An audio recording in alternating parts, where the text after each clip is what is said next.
Assalamualaikum warahmatullahi wabarakatuh. Welcome back to my channel. Pada video kali ini kita akan bahas kelanjutan dari pembahasan soal kelas 12. Sebelum lanjut, jangan lupa untuk like, comment, subscribe, and share jika kalian merasa video ini bermanfaat. Nah, pada video kali ini kita akan lanjut bahas dari soal nomor 10 ya. Nah, soal nomor 10 itu katanya perhatikan gambar dan pernyataan berikut. Terus ini ada gambar rangkaian.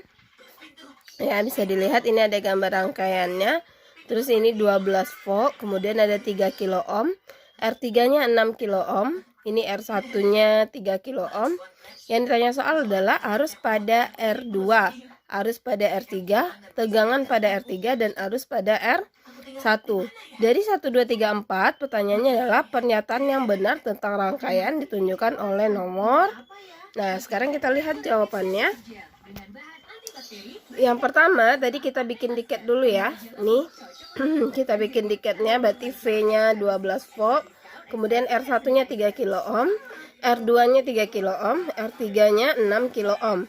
Kemudian yang ditanya soal adalah I1, yang pertama itu I2, kemudian I3, yang ketiga itu adalah V3 berapa, kemudian yang keempat adalah I1. Pertama yang harus kita kerjakan adalah kita harus selesaikan dulu rangkaian paralelnya. Berarti ini 1 per RP sama dengan yang rangkaian yang paralel kan tadi yang 2 dengan 3 ya. Berarti ini 1 per R2 tambah 1 per R3. Kita masukkan angkanya, kemudian kita samakan penyebutnya jadi 6. Nah, dapat kita 3 per 6. Ini harus dibalik ya, maka RP itu adalah 6 per 3. Maka hasil RP-nya adalah 2 kilo ohm. Nah, lanjut. Setelah kita dapat rangkaian hambatan paralelnya, sekarang kita cari hambatan total. Dia seri lagi ya dengan R1. Berarti 3 ditambah 2 jadinya 5. Cuman ini 5-nya kilo ohm. Jadikan ohm berarti 5 kali 10 pangkat 3. Terus setelah cari R total, kita harus cari dulu kuat arus total. Itu adalah V total dibagi dengan R total. Kita bagi nih. 12 bagi 5 itu adalah 2,4. Ini kan pangkat 3 naik ke atas jadinya negatif ya. Kemudian karena ini ampere jadikan mili, biar hilang pangkatnya jadinya 2,4 mili ampere. Nah, kita tahu bahwa rangkaian total itu akan sama dengan I1 sama dengan I paralel karena ini ciri-ciri dari rangkaian seri. Maka I1 kita dapat 2,4 mili. Sedangkan pernyataan nomor 1 tadi dia I1-nya pernyataan nomor 4 ya. I1-nya itu adalah 1,2 mili. Berarti pernyataan nomor 4 adalah salah. Nah, lanjut kita cari P paralelnya, itu adalah I paralel dikali dengan R paralel. Jadi intinya kalau mencari rangkaian itu adalah dia selalu sama. Kalau misalnya V-nya paralel, I-nya maka pakai yang paralel juga, R-nya juga pakai yang paralel. Ini kita masukkan angkanya 2,4 kali 2 berarti 4,8. Ini min 3 dengan 10 pangkat 3-nya habis. Nah, kalau kita mau cari I2, berarti ini V2 per R2. V2-nya tadi 4,8. Nah, kenapa V2-nya bisa jadi 4,8? Karena ini ciri-cirinya dia adalah rangkaian paralel. Kalau paralel kan tegangannya sama. Berarti VP itu akan sama dengan V2 sama dengan V3. Kita masukkan ke rumusnya. 4,8 bagi 3 itu 1,6. Kita samakan dengan option di soalnya. 1,6 itu adalah 8 per 5. Kemudian untuk I3 sama juga, berarti V3 per R3. Kita masukkan angkanya, dapat kita 4 per 5. Berarti pernyataan yang benar adalah nomor 1, 2, dan 3. Oke, kita lanjut soal nomor 11. Perhatikan rangkaian berikut. Nah, rangkaiannya kayak gini nih. Ada banyak hambatan, ada 5. Besar hambatan pengganti pada rangkaian tersebut adalah kalau ada hambatan seperti ini kan bingung kita, ini seri kah, paralel kah gitu kan, karena ada penghalang di sini 9 ohm. Kalau hasil kali antara 6 dikali ini sama dengan 4 dikali dengan bagian ini sama, berarti dia jembatan Wheatstone. Otomatis yang di tengah ini bisa dihilangkan. Kalau sudah kita hilangkan, maka dia jadinya seperti ini. Yang 6 itu akan seri dengan 4, yang 3 akan seri dengan 2. Maka kita cari serinya dulu. 6 tambah 4 10, 3 tambah 2 dia 5. Setelah itu mereka jadi paralel, maka 1/RP 1/10 tambah 1/5. Samakan penyebutnya, kemudian dia dibalik, maka RP-nya dapat 3,33 ohm. Maka isinya adalah yang E. Nah, lanjut ya, soal nomor 12. Ini perhatikan rangkaian berikut. Ini ada rangkaian, ada R, kemudian ada baterai. Ini baterainya ada 2 tapi dipasang secara paralel. Ini ada E1, E2, itu nilainya sama 3,2. Sedangkan ini R kecil itu adalah hambatan dalam. Jadi hambatan yang ada di dalam baterai ya. Berarti hambatan dalamnya juga sama. Ini besar kuat arus yang melalui hambatan adalah. Nah, gimana caranya? Kita masuk ke sini. Jadi E1 itu kan sama dengan E2. Ini udah kita bikin dikitnya. Kalau kita mau cari I itu adalah E dibagi dengan R tambah R kecil. Cuman R kecil kita kan sekarang dia paralel ya. Cari dulu secara paralel. Maka kita dapat dia 0,2. Nah, masukkan ke rumusnya. Kenapa E-nya tidak dijumlah? Karena ciri-ciri rangkaian paralel apa? Dia E-nya sama. Jadi tidak jumlah ya. Berarti 3,2 per 3 tambah 0,2. 3,2 bagi 3,2 dapat 1. Maka isinya yang B. Kita lanjut ya soal nomor 13. Soal nomor 13 itu perhatikan gambar berikut. Ini ada loop ya. Kenapa bilang loop ini? Karena rangkaian tertutup dan ini ada 2. Ini loop pertama, ini loop yang kedua. Besar kuat arus yang melalui R3 adalah, berarti dia tanya di sini I yang melalui R3. Nah, gimana caranya?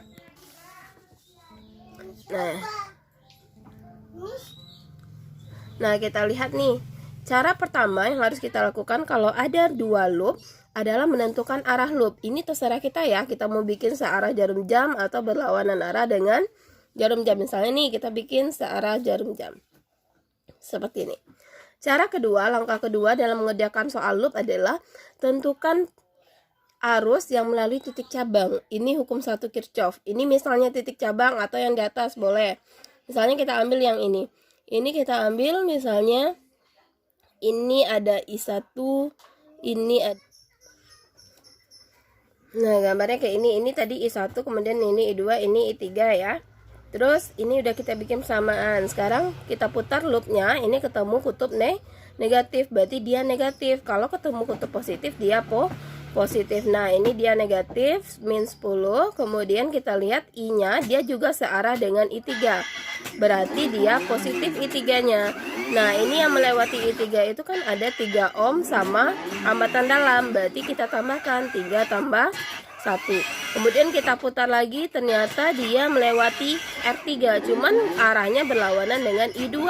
Maka I2-nya menjadi negatif. Maka kurang I2 kali 4. Kita selesaikan, maka ini jadinya 4I3 dikurang 4I2 sama dengan 10. Ini persamaan yang kedua. Nah, kita lanjut ya, persamaan yang ketiga. Kita lihat lagi loop 2. Nah, untuk lihat loop 2, kita lihat yang bagian ini. Nah, kita putar dulu nih punya kita. Kita putar, ketemu kutub positif. Berarti nilainya positif, 10. Kemudian kita putar lagi. Nah, I1 ini dia berjalan sepanjang jalur ini. Berarti I1 itu mempengaruhi 7 dan 1 ini ya. Oh, ini bukan 1 volt, ini 1 ohm ya. Nah, kita bikin sini, berarti ini I1 tambah 7. I1 kali 7 tambah 1. Nah, sekarang kita lihat untuk I2. Setelah kita putar, ternyata dia juga searah dengan loop kan. Berarti dia positif. Kita bikin seperti ini pindah ruas. Jadilah dia persamaan ini. Cuman kan di soal di persamaan nomor 2 itu kan ada I3 dan I2. Punya kita ada I1 dan I2. Kita harus samakan nih, sama-sama harus ada I3 dan I2. Maka ini I1 kita ganti jadi persamaan yang nomor 1. Ya, kita kalikan ke dalam, dapat hasilnya segini. Ini persamaan yang ketiga. Nah, sekarang persamaan 2 dengan persamaan 3 tadi kita eliminasi dan substitusi ya. Ini yang bagian atas kita hilangkan aja I3-nya. Untuk menghilangkan I3 berarti kali 2. Kali 2 semua di bawah kali 1. Dapat kita kurang ini habis ya. Ini kurang ini habis. Tinggal ini min 8, min 12 jadinya min 20. 20 min jadinya plus. Maka I2 itu adalah 30 per min 20 sama dengan min 1,5 ampere. Kebetulan yang kita cari itu adalah I2. Nah, minnya gimana? Artinya arah kita salah, cuman nilainya benar. Maka isinya adalah yang B. Gimana, bisa kan? Lanjut soal nomor 14. Soal nomor 14 ini adalah perhatikan rangkaian listrik berikut. Energi yang terjadi tiap sekon pada hambatan 6 ohm adalah energi. Berarti dia tanya W ya. Nah, sekarang kita lihat ke jawabannya. Untuk nomor 14 dia kan seperti ini. Berarti yang kita tahu dia dalam sekon, kata dia 1 sekon berarti T-nya, kemudian W-nya yang ditanya soal, kemudian ada R1 6 ohm, kita anggap ini yang ini ya, ini 6 ohm, kemudian R2-nya 7 ohm, V1-nya 12, V2-nya 6 volt. Nah, sekarang kan kita bingung, sebenarnya rumus W itu gampang ya. Cuman sekarang masalahnya adalah rangkaiannya ada seperti dua loop, maka kita selesaikan dia seperti loop, seperti soal sebelumnya. Ini kita bikin dulu persamaannya. Pertama itu arah tadi kita bikinnya arah apa? Arah loop dulu ya. Berarti ini kita bikin searah, ini searah. Terus kita bikin arah arus. Ini kita yang tentukan. Sama kayak tadi ya. I1 sama dengan I2 tambah I3. Sekarang kita selesaikan loop pertama. Dia ketemu kutub negatif. Berarti dia min. Kemudian yang 6 ini dia searah dengan arah loop. Berarti positif I3-nya. Untuk yang 7 ini berlawanan arah dengan loop, berarti dia negatif, dapat kita persamaan yang kedua. Setelah itu kita langsung lanjut ke persamaan yang loop berikutnya, loop 2. Nah, untuk loop 2 ini ketemu kutub positif, berarti positif. Kemudian I2-nya juga searah dengan 7, seperti ini. Maka kita bisa nyari nih. Ini pindah ruas ya, kebetulan I1-nya nggak ada hambatan kan di sini, berarti nggak kepake dia. 7 I2 itu sama dengan min 6, I2-nya min 6 per 7. Nah, lalu diapakan? Ini kan udah dapat I2. Masukkan lagi dia ke sini, substitusi dia ke sini. Ini jadinya 6 I3 itu dikurang 7, 7 habis. Kemudian ini jadi tambah 63 tambah 6 sama dengan 12. Berarti I3-nya 6 bagi 6 berarti 1 ampere. Nah, dari sini baru kita bisa mencari energinya.